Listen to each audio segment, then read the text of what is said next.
One of the things you see with people all the time is that maybe they're trying to stumble forward towards their ideal, as poorly defined as it might be, but then they're afraid, right? They're afraid about what they might encounter, and that stops them, because fear does stop people. It freezes you like a prey animal, and so people move ahead, but then they get afraid, and then they stop moving ahead.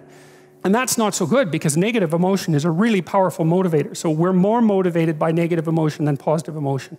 Quantitatively speaking, you can measure that. And that's, I think, because we can only be so happy, but we can really be suffering and dead, you know? So we have to pay more attention to the negative.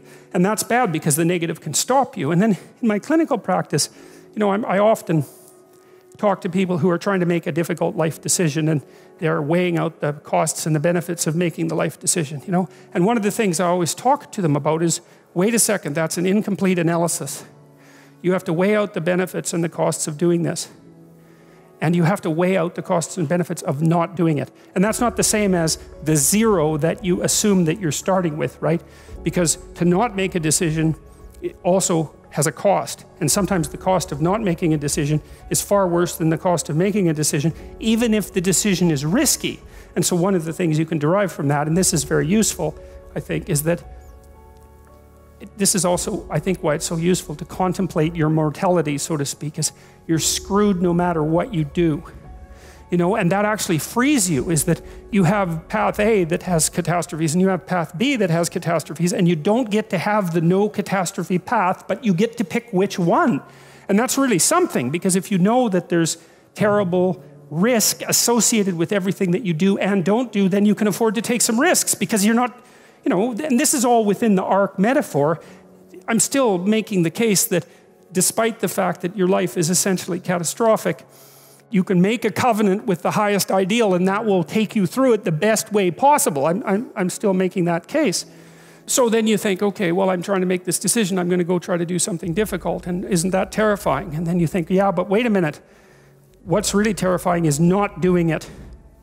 And then you think about the cost of not doing it. So in the future authoring program, we have people do this little meditative exercise, which is, okay, just think about your insufficiencies by your own definition, right? The way that you don't do what you know you should do.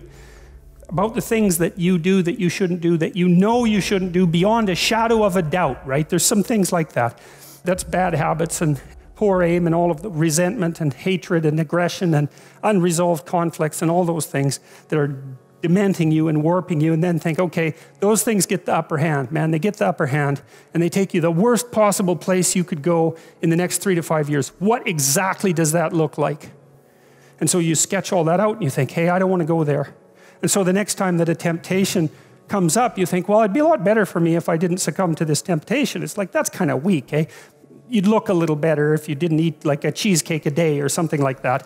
You know, that's something, but it's not the same as, I'm going to have diabetes and I'm going to lose my damn leg in 5 years if I don't get my eating under control. That's motivating. And so then the temptation comes along and you think, oh, how about no? Seriously, how about no? Not just because a higher good would be obtained if I avoided it, but because a terrible catastrophe would be averted if I didn't.